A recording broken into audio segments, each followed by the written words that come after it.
Mereka kami berani ngomong, ketemu siapapun berani berdebat. Karena kami boleh dibuka.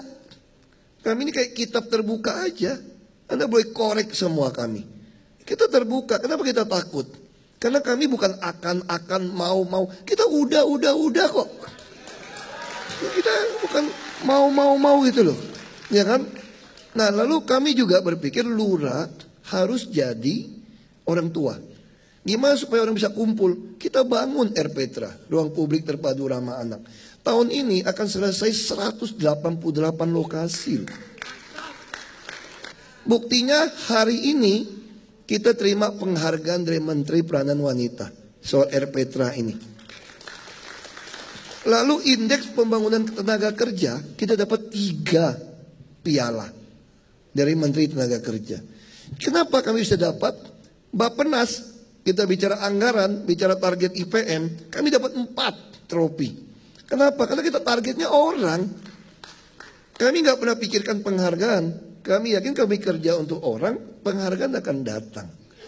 Nah jadi dengan ada RPTRA tahun depan, tiap tahun bangun 200, APBD 100, CSL 100. Sehingga nanti orang miskin dari yang janin, menengah sampai yang tua, dia kumpul di satu lokasi. Karena kebahagiaan itulah yang membuat orang berhasil. Banyak orang terbalik-balik, dia kira dia kaya, berhasil, dia bahagia. Belum tentu. Belum kaya suami istri masih baik, udah kaya berantem kadang-kadang. Jadi lebih benar bahagia dulu baru dapat semua. Jangan dibalik-balik loh. Nah apalagi yang kita lakukan? Selain itu kita mulai berpikir semua harus gunakan apapun dikerjakan otak, perut, dompet warga harus penuh. Itu aja. Kamu buat kebijakan apapun. Yang kelima dari 4, yang keempat, semua harus gunakan teknologi. Ini juga Bapak Ibu pasti sering dengar dari lawan kita. Ahok itu single fighter, main sendiri. Wah kalau dulu saya ngamuk tuh digituin tuh. Sekarang enggak. Aku langsung ganti cara. Waduh saya sangat tersanjung. Anda mengatakan saya Superman kerja sendiri. Kamu kira gampang ngurusin 72.000 pegawai sendiri? Ngurusin alat berat ribuan. Kami gunakan teknologi. Kami tahu persis siapa ngurusin sungai ini, jalan ini. Alat berat kerja berapa jam, sisa minyak berapa, kami semua tahu. Teknologi, ada clue, kami bisa tahu lurah yang malas, yang rajin siapa. Semua kami tahu. Jadi teknologi. Yang kelima, kami gunakan Jakarta harus jadi tempat orang tidak menggunakan tunai. Istilah kerennya cashless society. Artinya untuk apa? Semua orang saya paksa punya kartu Jakartawan. Mau parkir, mau beli makanan PKL, mau naik bus, semua pakai kartu.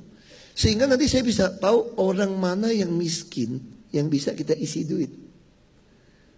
Modalnya sudah ada, tinggal dirusun KJP, PKL, parkiran semua sudah kartu. Nanti ERP. Yang nanti bantu orang miskin semua kartu. Subsidi semua kartu.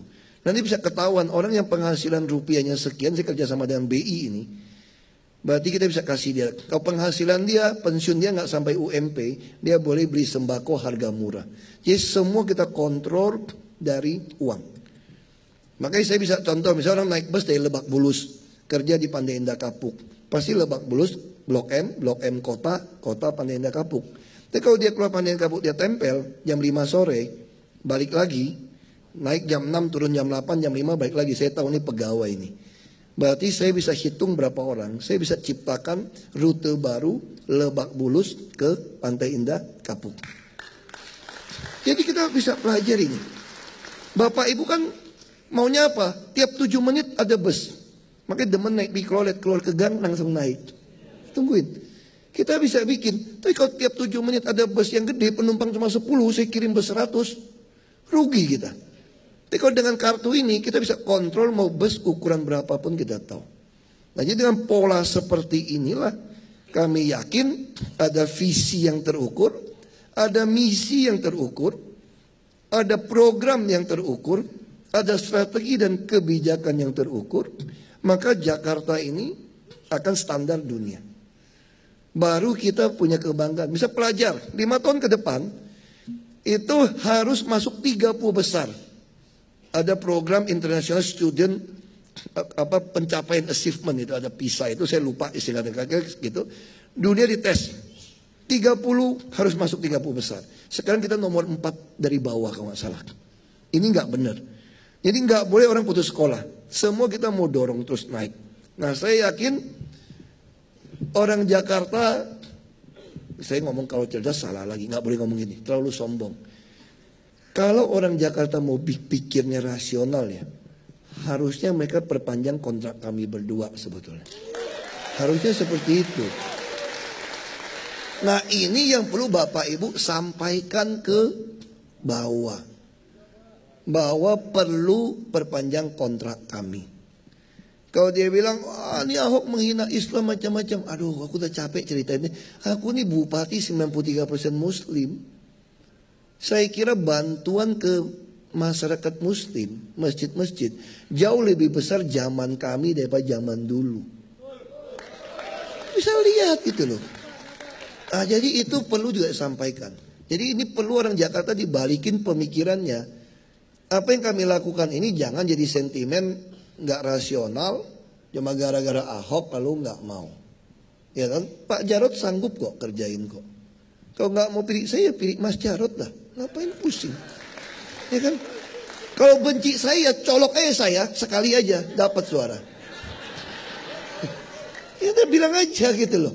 Nah, saya kira saya kenal Mas Jarod dari tahun 2006, 2005, 2006. Beliau wali kota, saya bupati. Saya tahu beliau ini orang jujur.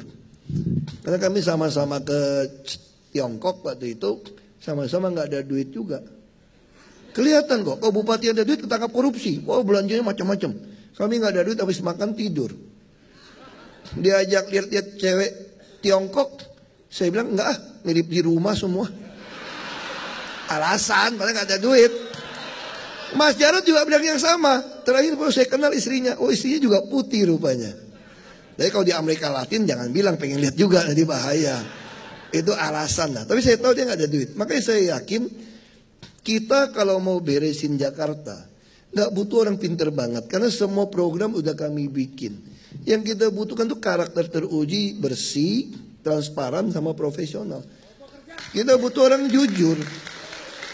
Jujur, berani lawan, bagus. Kemarin saya tes Mas Jarod. Saya ketemu orang.